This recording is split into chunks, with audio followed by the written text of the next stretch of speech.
¿Cómo una abogada societaria en Europa termina trabajando en América Latina en temas de propósito en las organizaciones? Cuéntanos un poco de ti, de tu historia. Muchas gracias, Claudia. Sí, yo, como dijiste tú, soy italiana de origen, estudié allá, estudié Derecho, una carrera bien tradicional, y bueno, me interesaba el mundo de la empresa, el mundo de la innovación, entonces me metí mucho en el derecho societario y empecé a trabajar como abogada corporativa en estudios internacionales, y de ahí me fui a Alemania porque quería entender cómo funcionaba una empresa desde adentro. Entonces en Alemania empecé a trabajar para una startup, muy entretenido, muy dinámica esta startup, un poco modelo Silicon Valley, muy joven. Lo pasamos súper bien los primeros 2 años, hasta que yo me ocupaba de compra y venta de empresas en el mundo. Era un grupo que se estaba formando, un grupo internacional. Estaba acostumbrada a tratar a las empresas como cosas que se compran y que se venden como objeto de adquisición. Y eso era lo que hacía como pega chileno, perdona, como trabajo. Y hasta que la startup, la empresa en la cual yo trabajaba, fue vendida. Y ahí yo trabajaba en la transacción, entonces en los contratos de venta, y vi mi nombre y lo de mis compañeros, de todo lo que habíamos trabajado juntos, que habíamos logrado juntos, como un objeto de venta, con un precio a su lado. Y ahí fue como se sintió muy raro, como, ¿tiene sentido que una empresa sea una cosa, un grupo de personas que trabajan juntas para un propósito? Y ahí empecé como a cuestionarme lo que estaba haciendo. Y bueno, seguía trabajando para esta empresa, en la empresa más grande, entonces en el grupo que había comprado la startup, y fue un camino profesional bien entretenido, pero lo que pasó con esta empresa es que el enfoque en los números, en la maximización de la ganancia, era siempre más fuerte, especialmente cuando la empresa se cotizó en la bolsa, entonces se miraba mucho, mucho a los números y se perdía un poco este sentido de propósito, de sostenibilidad y todo eso. Así que bueno, tuve un poco a los 30, entonces 4 años atrás ya, tuve un poco mi crisis de propósito y me fui a un viaje sanador a Chile. Latinoamérica siempre tiene esa buena energía, y bueno, en eso también por razones personales, y también conocí a mi pololo que es valdiviano, y yo le hablo de la linda ciudad de Valdivia en el sur de Chile. Y bueno, me volví a Berlín y dije, ya, se acabó, voy a buscar mi propósito. No sabía, yo pensaba, bueno, tengo que dejar al lado las empresas porque al final ahí se trata simplemente de dinero, no me gusta. Pensaba en el mundo de la no profit, de las organizaciones sin fines de lucro, hasta que me encontré en un evento, en un conversatorio como esto, pero bueno, el tiempo era presencial, con la Fundación Purpose. Y me acuerdo en este evento que los fundadores que están hablando preguntaron qué es una empresa. Y ahí me encantaron las respuestas, porque había emprendedores, había varios tipos de personajes, y muchos hablaron de propósito, de grupo de personas que trabajan juntas para un propósito. Yo dije, qué maravilla, muy distinto de lo que había vivido, del concepto también jurídico de empresa, que es definida en las leyes de muchos países como una entidad que ejerce una actividad comercial con el fin de distribuir los beneficios, la ganancia a sus accionistas. Entonces me encantó. Después vamos a hablar un poco más de lo que hace la Fundación Purpose, el concepto de propiedad responsable. Me encantó el modelo y empecé a trabajar con ellos, primero en Berlín, y después, también por razones personales, llegué a Chile a fin del 2019 y estoy llevando adelante con un par de personas más la misión de Purpose en Chile, y ojalá pronto en otros países de Latinoamérica, y esta ya es una gran oportunidad para llegar a Colombia. Esa es un poco mi historia. Y sabes que, porque ya lo hemos hablado en otras oportunidades, que esa es una historia que a mí me conmueve profundamente porque me identifico también en ese punto en el que descubre uno que las empresas tienen un trasfondo diferente del que hemos visto por muchos años y que despiertan de nuevo la esperanza, ¿no? Le reviven a uno la esperanza. Sí, Pero hablas de un punto súper importante y aquí quiero, Agus, que nos acompañes porque Reiteradamente Ana menciona el tema del propósito en las organizaciones y el propósito en las organizaciones y eso para nosotros en Organizaciones Brillantes es un tema fundamental, el tema del propósito. Entonces, Agus, cuéntanos un poco más para contextualizar a todo el mundo cuando hablamos de propósito, ¿de qué hablamos? Porque propósito pueden ser muchas cosas. Sí, y ese es un muy buen punto y porque el propósito finalmente es hacer algo con intención, ¿cierto? Si uno lo mira así como si en el término más simple lo que podría significar. Entonces, para nosotros ha sido importante hacer una distinción entre lo que es ese propósito básico y lo que se puede llamar un propósito superior. Y ese propósito superior lo definimos como un propósito altruista, generoso y trascendente. ¿Eso qué significa? Que es un propósito que va más allá de uno mismo, ¿no es cierto? Que beneficia a los demás, que está al servicio del bien común y que por ende pues es una iniciativa generosa, ¿no es cierto? Que parte de esa generosidad de entregar algo, de algo que valga la pena para el mundo. Entonces, eso es bien importante y dentro de uno de los, digamos que uno de los pilares fundamentales de las organizaciones brillantes es un principio que reza en las organizaciones el propósito va adelante de las ganancias, ¿no es cierto? Y la idea es que el propósito, ese propósito superior, tome su lugar en las organizaciones, porque no es que lo recupere, sino que realmente lo tome, porque no podemos hablar que es que las organizaciones tuvieron propósito y ahora no lo tienen. Creo que el tema de maximizar las utilidades ha sido muy presente desde que el concepto empresarial nació, ¿cierto? Y por eso mismo y digamos que por la historia de cómo nació la empresa, creo que la forma en que se concibe la propiedad empresarial, pues se ve como muy como una mercancía la empresa, ¿no es cierto? Porque nace de las empresas en sus principios, pues venían de los oficios, ¿no es cierto? Entonces era el panadero que tenía la panadería, el herrero que tenía el taller, ¿no es cierto? El mecánico también igual, un taller, y eso se convertía como que la empresa era principalmente una actividad que traía una fuente de ingresos, ¿no es cierto? Y que estaba muy relacionada, era como con esa supervivencia. Pero ya hoy en día seguir hablando de las empresas desde esa misma perspectiva, pues no tiene sentido. Digamos que las cosas han cambiado muchísimo y hemos evolucionado en ese sentido un montón, así que empieza a tener, muy, digamos, a ser importante reevaluar la forma en que concebimos la propiedad de las empresas y por eso esta conversación con Ana puede ser tan interesante porque ahí todo esto conjuga muy bien. Efectivamente, Agus, y estás llegando ahí al quid de nuestra conversación y es el espacio que quiero abrir ahora, teniendo claro que no es cualquier propósito, ¿no? Que estamos hablando de propósito superior, de propósito trascendente, altruista, de ese tipo de propósitos que van más allá de uno mismo. Y además estamos hablando de propiedad responsable y de cambiar el enfoque de la propiedad, de lo que siempre hemos considerado esa cosa, la empresa, el negocio, el dinero, ¿no? El lucro, y cambiar un poco esa mentalidad. Entonces, lo que quiero es abrir ahora el espacio, indudablemente, Ana, explicándonos un poco el tema de la propiedad responsable y hablemos del tema, hablemos de todo lo que queremos cambiar con esto. Muchas gracias. Sí, bueno, antes de hablar sobre la propiedad responsable y este concepto, es bueno hacer como una pequeña introducción sobre el concepto de propiedad en sí misma. La propiedad es un conjunto de derechos que define exactamente quién toma las decisiones más importantes en la empresa en base a qué incentivos, por un lado. Entonces eso en términos jurídicos se habla de derecho de voto, de control de la empresa y quien beneficia del valor generado por las empresas. Entonces, los derechos económicos, los derechos a los dividendos.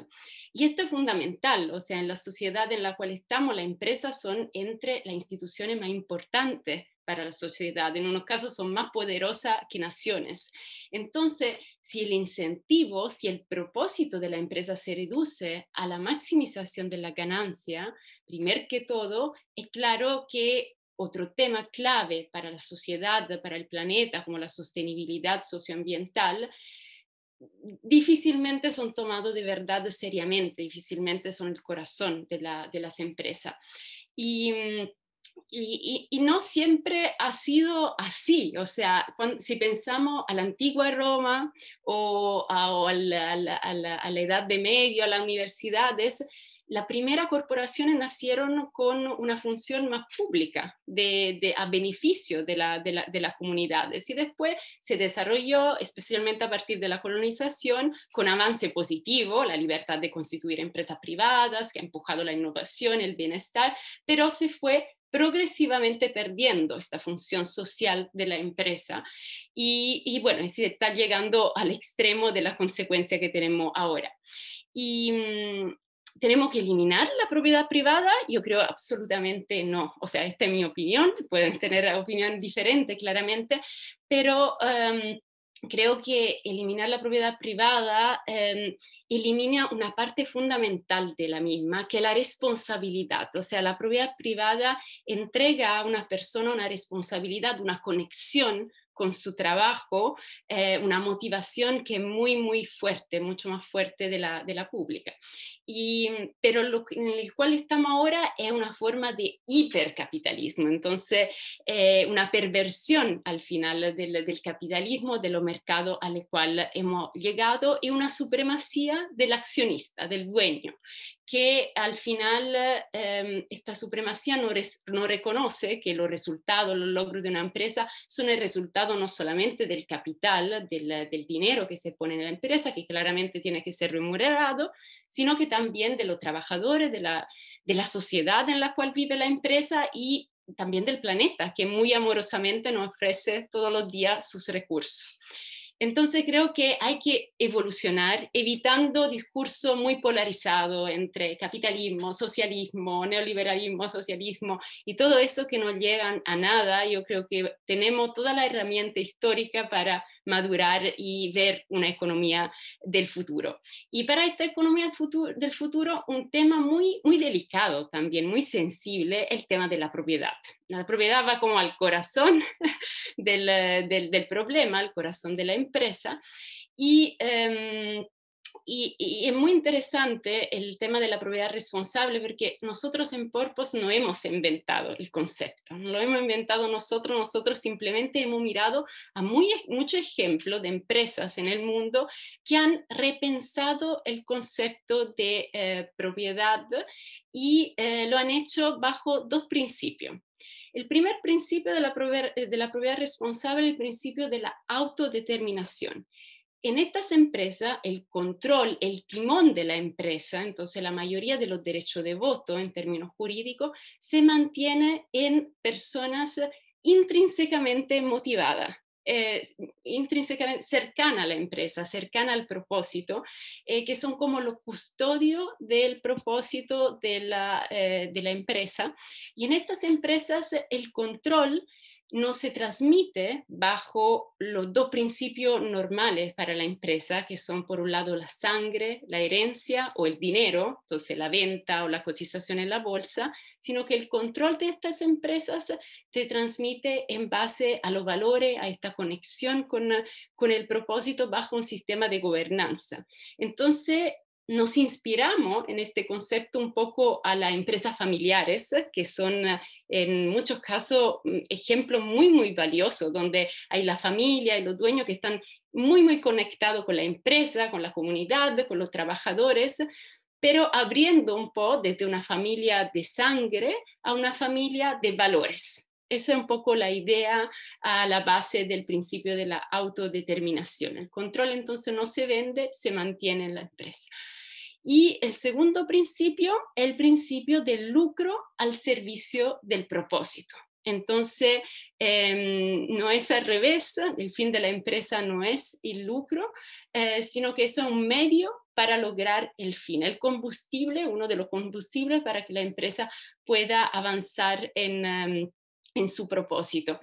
Y ahí eso significa, en términos prácticos, que después de haber remunerado claramente el capital y los inversionistas con un retorno adecuado, la mayoría de lo que se genera en la empresa se reinvierte en la empresa, en sus trabajadores, en la innovación, en la sostenibilidad, con una mirada de largo plazo. Estas empresas, de hecho, son muy resilientes. Hay estudios en Dinamarca especialmente, donde el 60% de las empresas son de propiedad responsable, que demuestran cómo estas empresas tienen una vida mucho más larga, como en un plazo de 40 años, 6 veces más larga de la empresa tradicional, y son muy resilientes durante la crisis, porque tienen esa mirada de largo plazo y también un factor clave, tienen sus trabajadores muy conectados. Ellos saben que están trabajando para un propósito y no para el bolsillo de los dueños. Y eso hace una gran diferencia. Y bueno, estos dos principios en la propiedad responsable son anclados en la estructura de propiedad a través de instrumentos jurídicos que son varios, dependen de la jurisdicción, pero por ejemplo hay empresas que son controladas, o sea, los derechos de voto se mantienen en una fundación que tiene un claro propósito. Hay normalmente una división entre los derechos de voto y los derechos económicos para que el timón se quede anclado al propósito. En otros países se usan trust, hay diferentes, ahora no quiero entrar, a mí me encantan, pero no quiero entrar en los detalles jurídicos porque pueden ser muy aburridos para unas personas, o sea, para la mayoría, yo creo. Sí. Sí, ahí tú haces o señalas algo bien interesante en la resiliencia y la edad que logran las empresas que tienen este tipo de estructura de propiedad, ¿no? Digamos que algo que a mí me parece que es un gran fracaso de nuestro modelo empresarial es que de cada 10 empresas que nacen, al primer año solo llegan 3 vivas, al primer año. Y de esas 3 que quedaron vivas, al quinto año solo llega una viva, ¿no es cierto? Y así se va. Eso quiere decir que nuestro modelo empresarial, pues en realidad del cual, pues en esa idea del capitalismo que nos solazamos diciendo que el modelo empresarial realmente es bastante poco exitoso, ¿no? Porque son muy pocas las empresas que sobreviven. Y yo creo que eso está muy atado y es algo que es una hipótesis que en algún momento tengo que probar, y es que la mayor parte de las personas que se lanzan a hacer empresas se lanzan porque lo único que les importa es el dinero, es una motivación de supervivencia. Y quienes hemos sido empresarios sabemos que realmente si lo único que a uno le importa es el dinero, cuando se enfrenta a los momentos duros, muy difícilmente aguanta. Es el propósito el que realmente en general le mantiene a uno claro, es como el mástil que le da a uno esa estabilidad en las grandes crisis. Y si eso no existe, pues es muy fácil hundirse, ¿no es cierto? Entonces creo que ahí hay una conversación con los emprendedores que habría que plantear, y es, bueno, realmente, ¿por qué estás haciendo esto? ¿No es cierto? Y es que de hecho, perdóname Ana, de hecho cuando nos estamos formando para el emprendimiento, quienes hemos pasado por ese tipo de formaciones académicas para el emprendimiento, de las primeras cosas que nos dicen es, si usted quiere ser emprendedor, tiene que aprender que una cosa que le va a pasar es que se va a quebrar en algún momento. Y es parte de ese tipo de discursos que van asociados a que el foco de la empresa es ser rentable, ¿no? Ese tipo de discursos. Pero aquí viene algo mucho más profundo, y es algo que tocó Ana, que me parece además en un momento para nosotros súper especial, con toda esta polarización que estamos viviendo en Colombia, con todo este movimiento que se está dando y en Latinoamérica, no solo en Colombia, y es que creemos en que solamente están esas dos opciones, o el capitalismo salvaje o el comunismo salvaje, ¿no? En esas dos opciones nos mantenemos.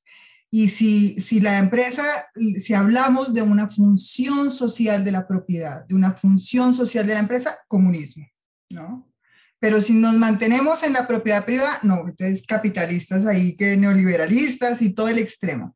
Pero yo sí creo que esos puntos medios existen y de hecho Purpose en su forma como viene trabajando y lo que estamos demostrando a diario con organizaciones brillantes precisamente es eso. Hay otras formas de hacerlo.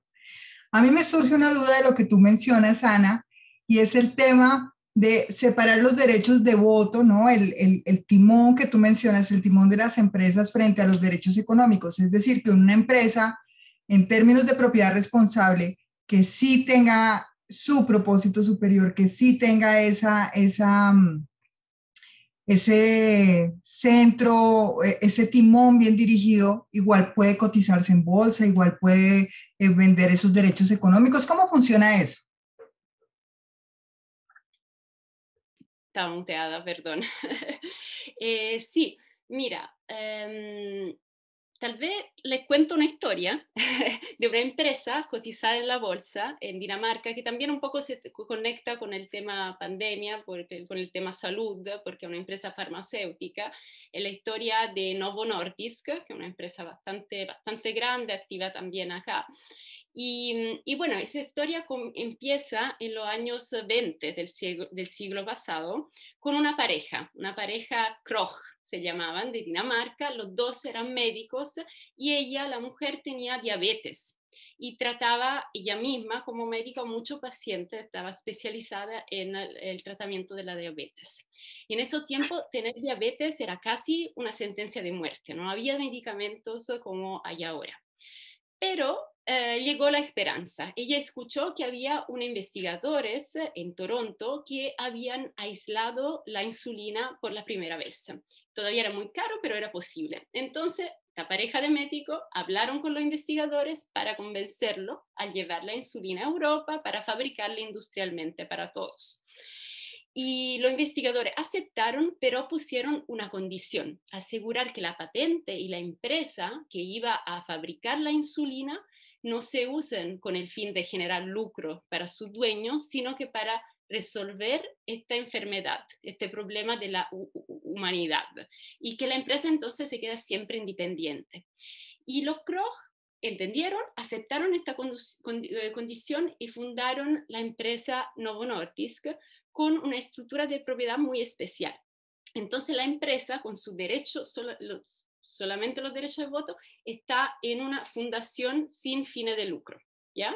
Y la fundación por sí misma, como instituto jurídico, no tiene dueños, pertenece a sí misma, pertenece a su propósito, que es la lucha contra la diabetes.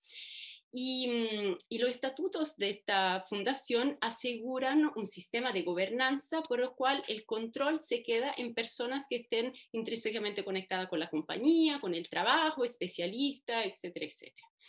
Y bueno, esta empresa ahora es una de las compañías más grandes en Dinamarca, internacional, una de las empresas farmacéuticas más exitosas, y es cotizada en la bolsa de valores, pero son solamente los derechos económicos y una pequeña parte de derechos de voto que se cotizan en el mercado, pero el control se mantiene entonces la decisión de cuánto reinvertir en la empresa, cuánto donar a esta fundación, que también soporta a muchas causas en el sector de la salud, lo decide este grupo de personas en la fundación.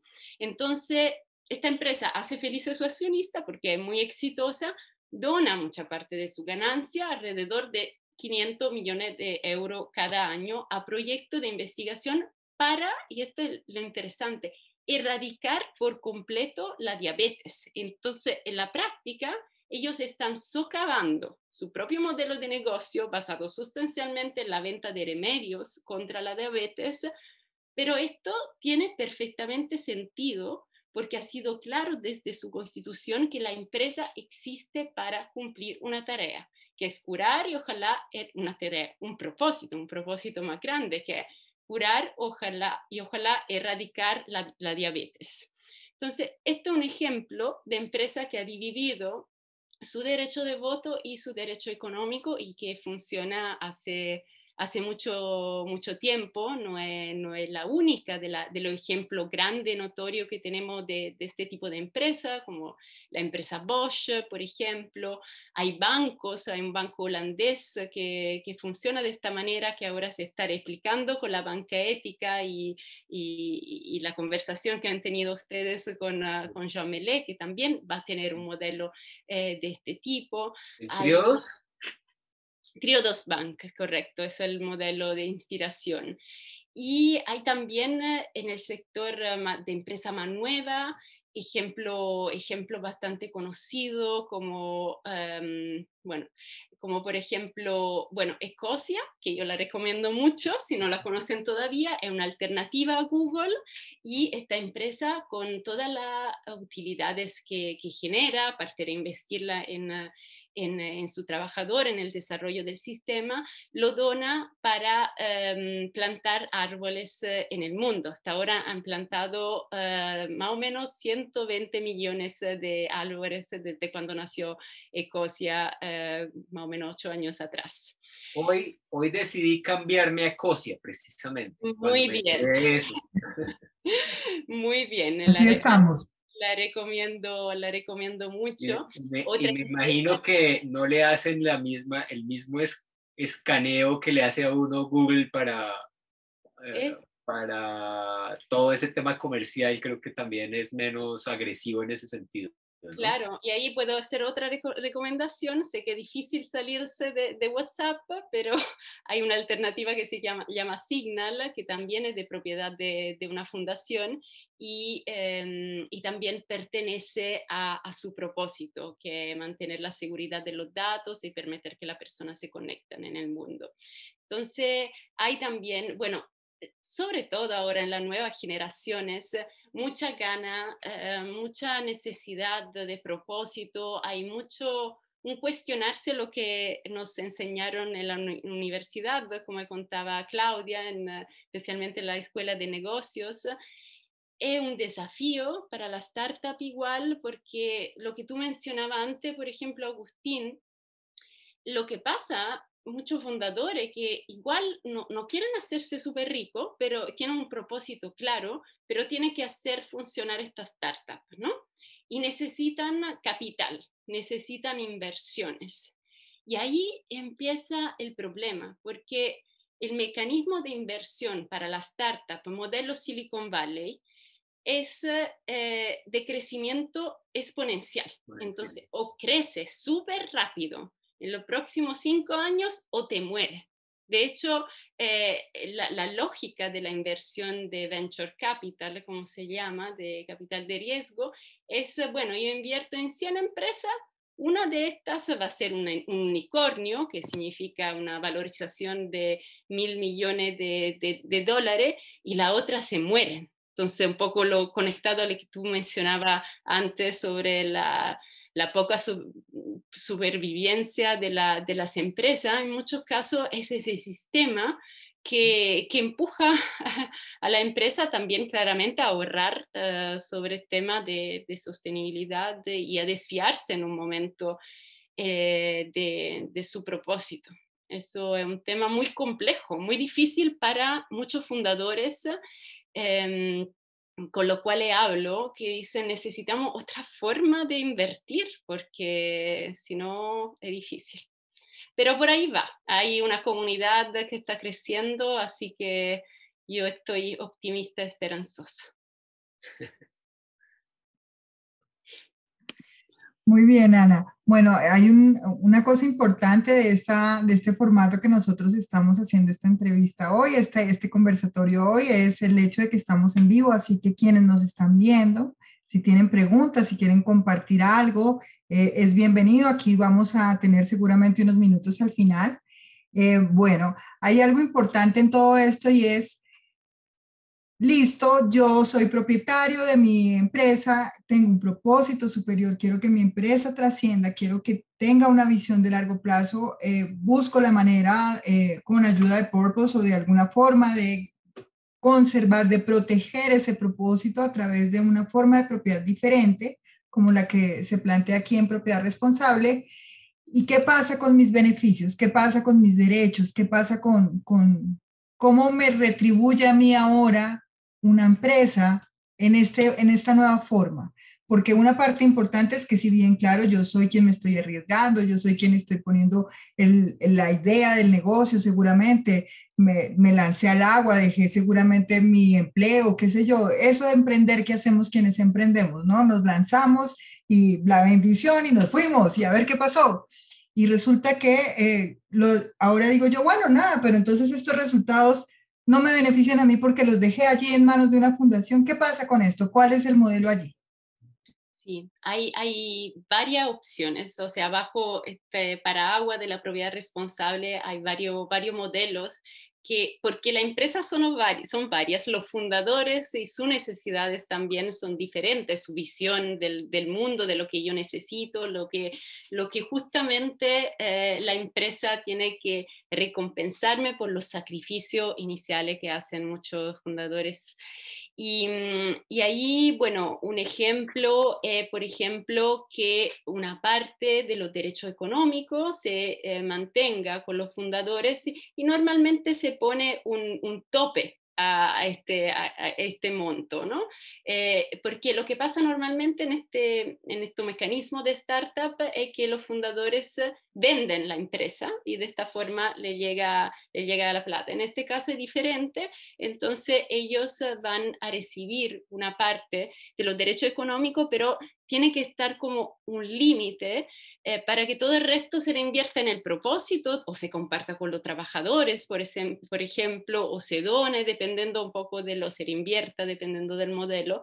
Y también para asegurar que no haya ese conflicto de interés, ¿no? Entre, ya, quiero maximizar porque así y el propósito de largo plazo de la empresa. Entonces se evalúa de caso a caso y ahí es muy interesante la conversación, es muy sensible también, ¿no? O sea, especialmente entre socios tal vez, en el cual hay necesidades, hay visiones diferentes, pero eso genera una conversación que es muy buena para los socios, para conocerse y para estar alineado, para tener clara cuáles son las expectativas también económicas de cada uno. Y hay diferentes modelos que van con, bueno, una parte de acciones con derecho económico con los fundadores, con un techo, o hay otros emprendedores que dicen, no, yo estoy feliz con mi sueldo hasta que me quedo en la empresa, pero me gustaría después que la empresa, si exitosa, si puede, claramente, me ayude en mi pensión, por ejemplo. O hay varias posibilidades y alternativas. Y bueno, ahora estaba hablando más de la startup. Para empresas más grandes, un ejemplo es Bosch, en el cual el fundador Bosch dejó un 7%, solamente un 7% de los derechos económicos de la empresa en la familia. Y eso para él era lo que a él le hacía sentido. Y hay otros que lo hacen de otra forma, pero al final no hay que emitir un juicio de bueno o malo de valor porque cada uno es libre de decidir qué hacer con su empresa. Así es, así es. Dale, Agus, sigue. No, es que esto, digamos, me recuerda dos, una,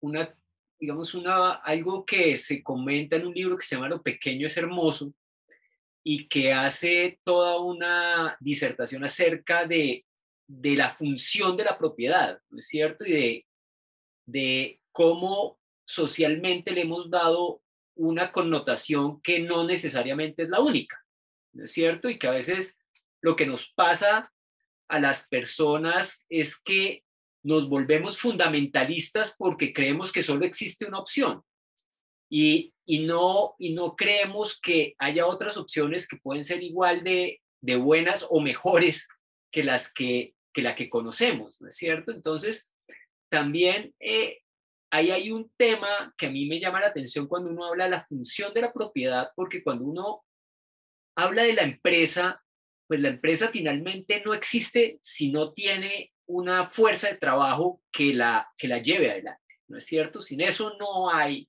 no hay valor creado, ¿no es cierto? Entonces, lo que a ti te pasó cuando leíste que te vendían, ¿no es cierto? En ese contrato de compraventa que hicieron de esa startup, que tú ibas como parte de la venta y pues eso deja pensando un poco, bueno, ¿y seguimos en el mundo de la esclavitud? ¿O cómo es eso? Porque todavía vendemos a la gente dentro en las empresas. O sea, eso es muy fuerte lo que eso significa en realidad en términos de la dignidad humana, ¿no es cierto? Entonces, creo que ahí también hay algo y es que no estamos, como que lo que tú decías hace un rato es que dejamos de incluir en el valor de las empresas el valor social que generan. Es decir, no estamos teniendo presente que la empresa per se y genera un valor para la comunidad en la que está, porque genera trabajo para unos colaboradores, para unos proveedores, ¿no es cierto? Genera unos productos y servicios para unos clientes, pero además también tiene un impacto ambiental, ¿no es cierto? Que depende cómo lo haga esa empresa, pues está generando un beneficio para la comunidad o todo lo contrario, ¿no es cierto? Y en general, siento que si ese valor que se genera para la comunidad fuera parte de la valoración, fuera también parte de la valorización de las empresas, ¿no es cierto? Tendríamos unas empresas que no tendrían por qué enfrentarse entonces con los otros stakeholders, como suena normalmente entre accionistas y el resto de los stakeholders, ¿no? De las otras partes interesadas. Entonces creo que tenemos un reto importante de repensar eso también, porque pues finalmente son figuras, pues llamémoslo de alguna manera hasta primitivas, ¿no? De las que todavía nos basamos.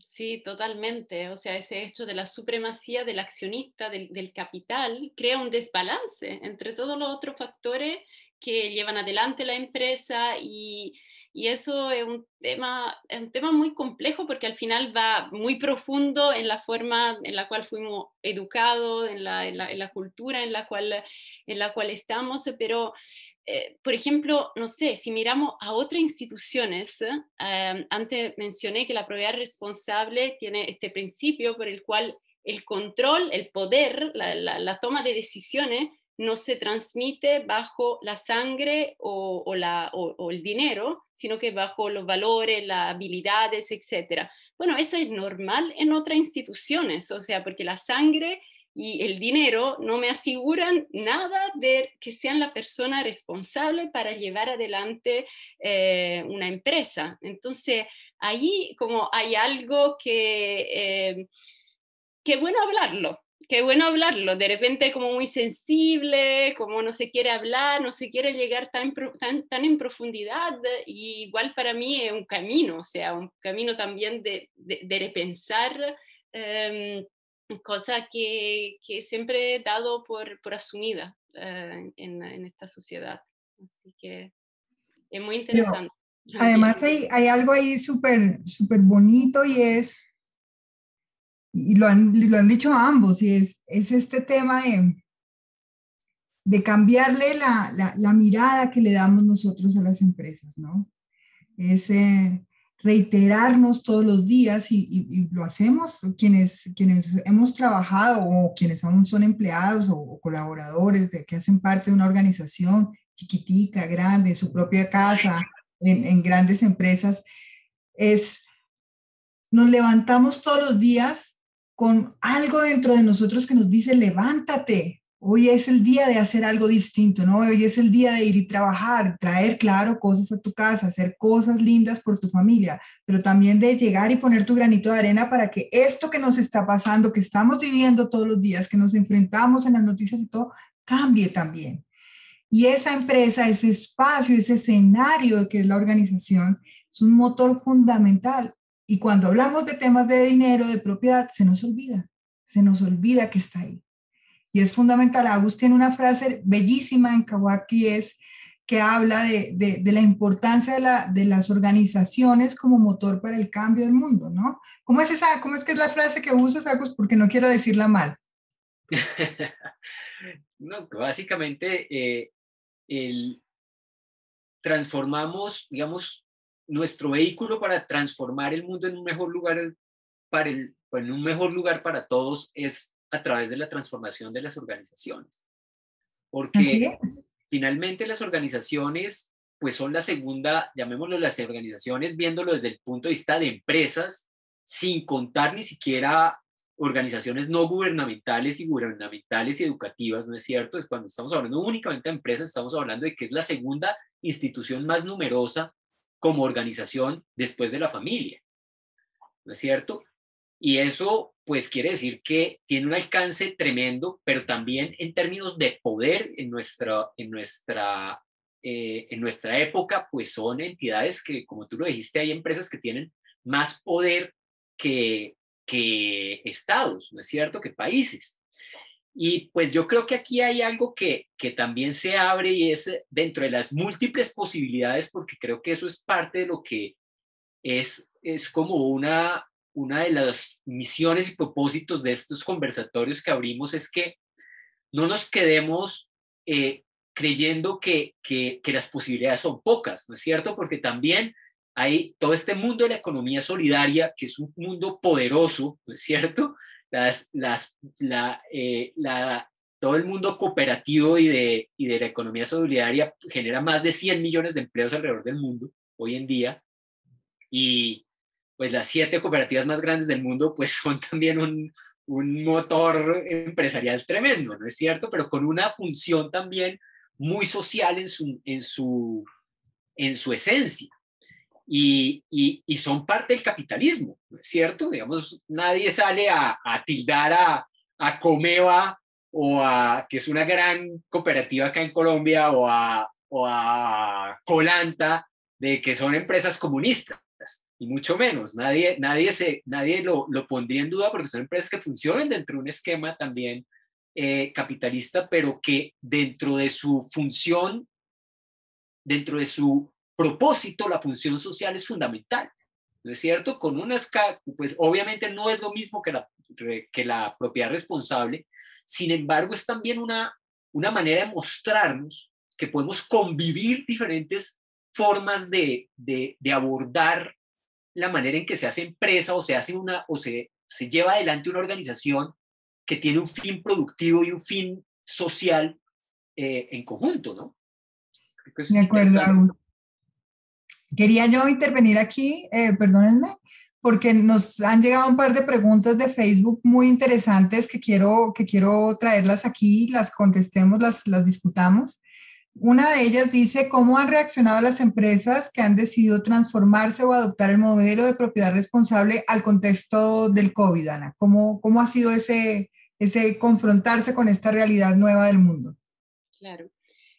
Bueno, hay que verlo de empresa a empresa. La verdad es que especialmente en este contexto de COVID, el interés en estos temas también ha aumentado. Entonces, eso por el lado más de la empresa que están convirtiéndose a la propiedad responsable. En Alemania se está discutiendo ahora una ley para que no necesitamos de estructura muy creativa con una fundación o no sé qué, sino que yo puedo decidir libremente de constituirme como empresa bajo los 2 principios de la propiedad responsable.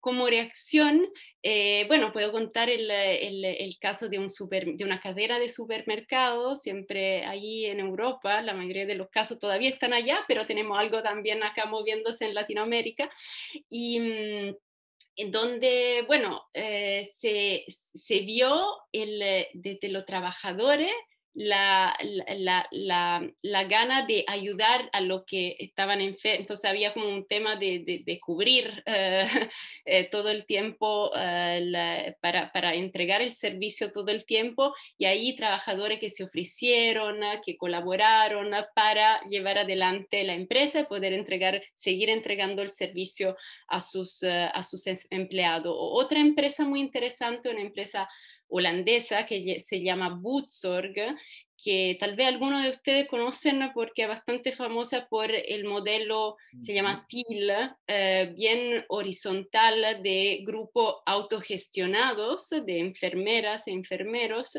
que... ha desempeñado un rol clave en esta pandemia para los pacientes holandeses, o sea, en una institución de la salud muy, muy fuerte, y ahí autogestión, o sea, no solamente responsables, sino también autogestionándose estos grupos han podido ayudar a mucha gente. Entonces, en general, esta empresa normalmente tienen también un poco de, la más grande, reserva para los momentos de crisis también, ¿no? O sea, para cuando va abajo, para que no se vaya la empresa en bancarrota, normalmente también tienen esta mirada a largo plazo que le permite llevar adelante en estos momentos de crisis, pero yo creo que el rol de los trabajadores, de lo que están allá, de su conexión con el propósito, su gana de estar allá, especialmente en los momentos de crisis, porque estamos trabajando para un propósito, se nota, es como muy, muy fuerte. Sí, ahí Ana, yo creo que hay algo bien interesante, y es que cuando, digamos, cuando las empresas, cuando los colaboradores sienten que tienen una mayor responsabilidad en términos de toma de decisiones, ¿no es cierto? Hay un temor de que van a tomar decisiones absurdas. Y en general quienes han abierto esa posibilidad se han dado cuenta que es todo lo contrario, ¿no es cierto? Digamos que en esos momentos de crisis las empresas, como tú nombras, pueden ser el TID Organizations o cualquier otro tipo de organizaciones, como podrían ser Brillantes también, o como podrían ser de empresas B, o en fin, ¿no? Que tienen una mirada distinta. En general, por ejemplo, en las crisis, la potestad de decidir qué hacer en ese momento con los recursos en otro tipo en la empresa tradicional es pues de la alta gerencia de los dueños, ¿no es cierto? Y muchas veces la decisión entonces recae únicamente sobre ellos, y el tema es, bueno, entonces pues hay que mantener esto a flote, dejemos tanta gente en la calle, y pues los que se quedaron buena suerte y los que se fueron pues mala suerte. En estas empresas muchas veces las decisiones son más democráticas, ¿no es cierto? Entonces ahí es donde se abren las puertas para que se tomen decisiones más creativas. Entonces hay gente que dice, pues yo estoy dispuesto para que todos nos mantengamos a flote y no haya unos que se ahoguen y otros que nos quedemos en el barco, que más bien pues todos tomemos un poquito de agua. Y entonces bajémonos todos los salarios, pero que nadie se vaya, por ejemplo. Entonces son decisiones que protegen la organización, porque además todo el mundo sigue ahí, el servicio puede mantener su misma calidad y su misma capacidad, y eso hace mucho más fuerte a la organización en ese momento, que cuando tú llegas y sacas a la mitad de la planta de personal, pues eso también genera una desestabilidad en la misma empresa terrible, ¿cierto? Entonces es como estos nuevos esquemas también nos permiten ser más creativos a la hora de llevar adelante las cosas y de afrontar las situaciones, ¿no? Entonces creo que eso es interesante tenerlo presente. Quieres ver como a nivel organizacional se muestra algo que yo creo de la naturaleza, también de la naturaleza humana, que es la resiliencia. Entonces, al final es algo muy humano, y que se refleja a nivel de organización como grupo de personas, al final, como organismo social. Exacto. Y eso está súper conectado con el segundo principio de las organizaciones brillantes, y el tercero, que es las organizaciones se comportan como sistemas vivos, porque son los sistemas vivos los que son resilientes, las máquinas no son resilientes. Entonces, cuando pensamos las organizaciones como un organismo vivo y no como una máquina, que es lo tradicional, podemos abrir la puerta a unas capacidades que están dormidas en las organizaciones, o que son inexistentes porque bajo ese modelo de la empresa máquina, pues no pueden estar, porque no son parte de su naturaleza. Entonces, eso es algo que me parece súper interesante lo que señalas ahí, en ese sentido. Bueno, la segunda pregunta que tenemos aquí es esta. De las opciones de vehículo legal que presentan en el libro de Purpose, ¿cuál podría ser la mejor opción para un emprendimiento? Esto bajo el entendido que hay unos costos derivados de crear y mantener una fundación, además que implica unos costos de tributación y transferencia de recursos entre empresas y fundación. Está buena esta pregunta. Está buena esta pregunta. Además, vamos en los detalles jurídicos. Ahí vuelvo a mis orígenes. Sí, muy buena la pregunta porque efectivamente, bueno, primero que todo, muestra una dificultad. Eh, la definición de empresa misma no va en el sentido de la propiedad responsable. Entonces, las leyes no nos entregan muchos instrumentos para implementar eso de forma fácil.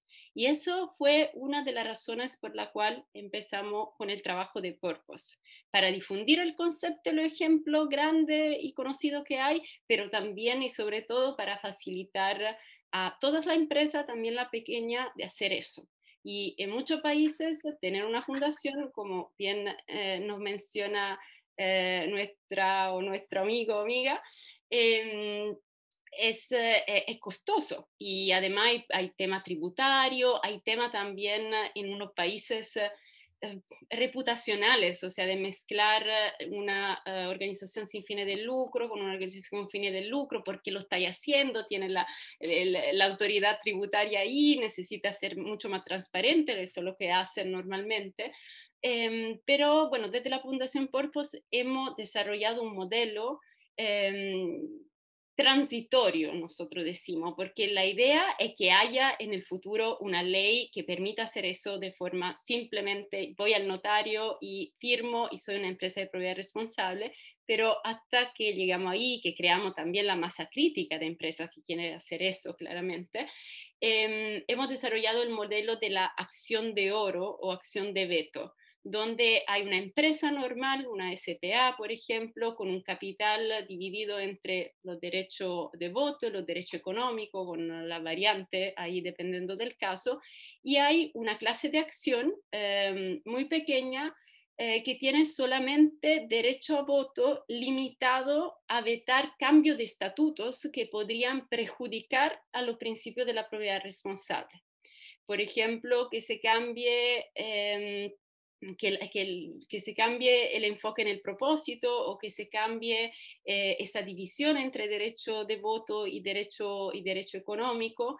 Esa clase de acción se puede, es un servicio que ofrecemos, entregar a la Fundación Purpose o bueno, en Alemania ya hay también otra organización que ofrece ese servicio y nosotros como fundación tenemos nuestro propósito, que es lo de cuidar los principios de la propiedad responsable.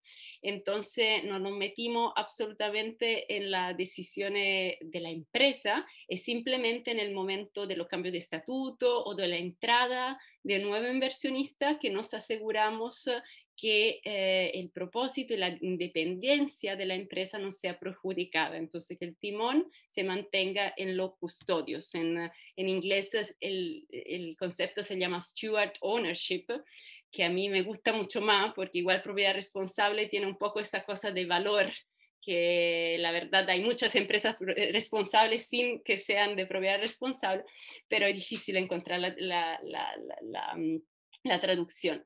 Eso es una manera que nosotros hemos trabajado con las posibilidades que nos da la ley y que hemos experimentado en diferentes países.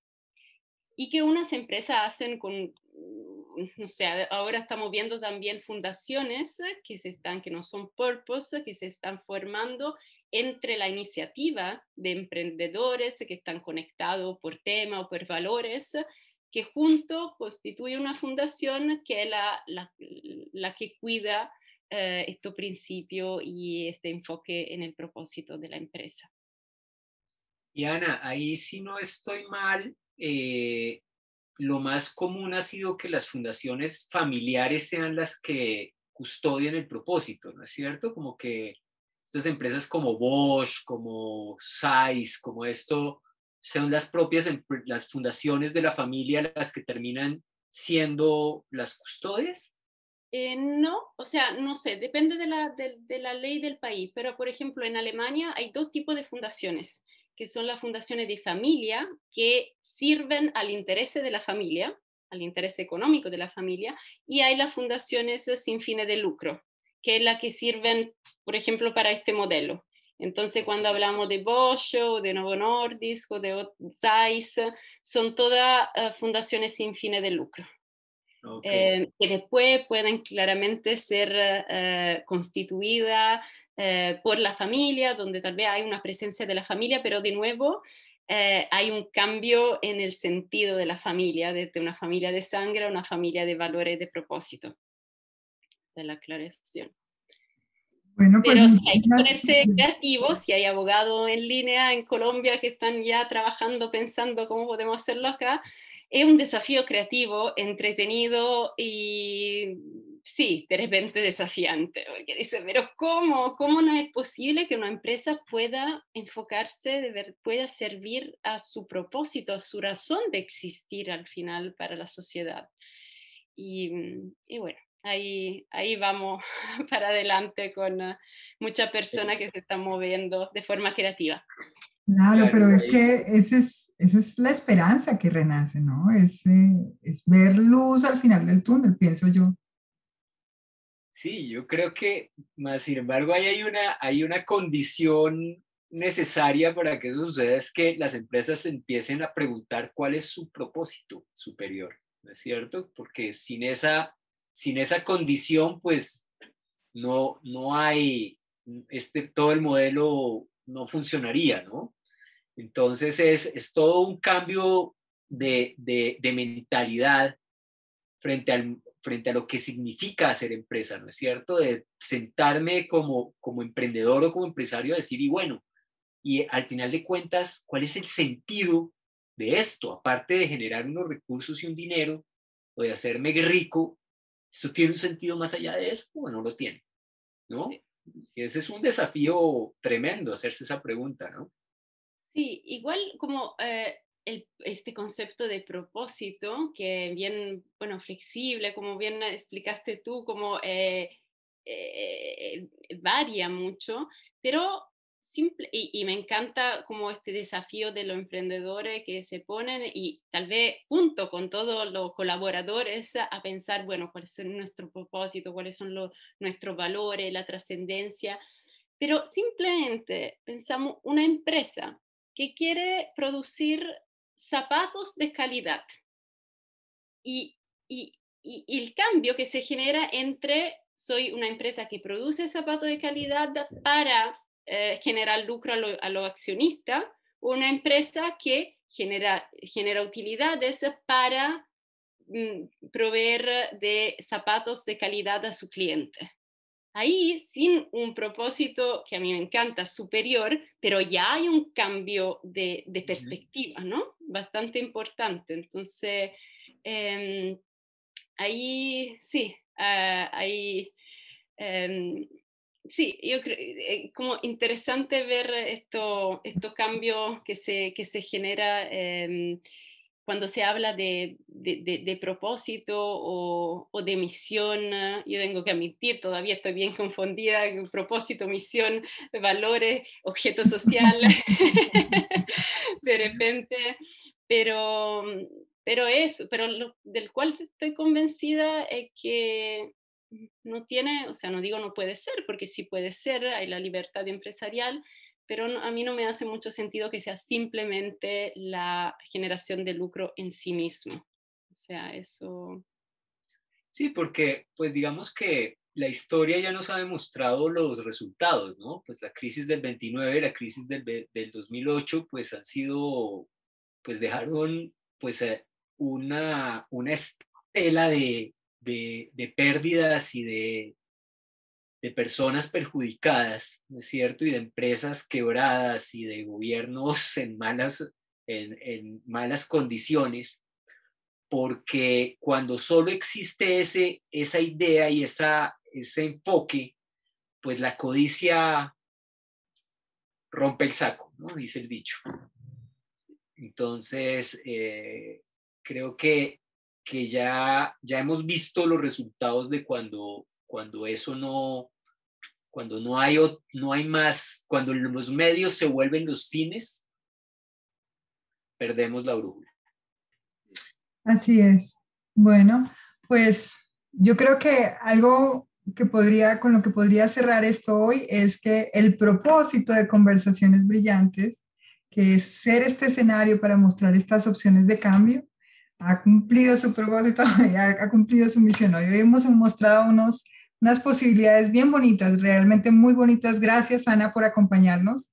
Gracias, Agustín, también por estar aquí con nosotros. Ya vamos a cerrar por hoy nuestra conversación. Indudablemente espero volver a encontrarnos en este espacio en algún momento, Ana, y retomar esta charla tan agradable que quisiéramos no se terminara. Pero bueno, gracias a todos por acompañarnos y nos quedamos con esto, ¿no? El cambio, el mundo nos está llamando a un cambio. Creo que es lo que está pasando a nuestro alrededor y esto que estamos viendo es opciones de cambio. Así que bueno, muchísimas gracias a todos. Ana, Agustín, linda tarde. Muchas gracias. Muchas gracias, ha sido un placer. Gracias a ambas por esta conversación tan agradable. Bueno, y a todos los que nos han acompañado en la tarde de hoy, muchísimas gracias. Esperamos encontrarnos muy pronto con ustedes. Feliz tarde.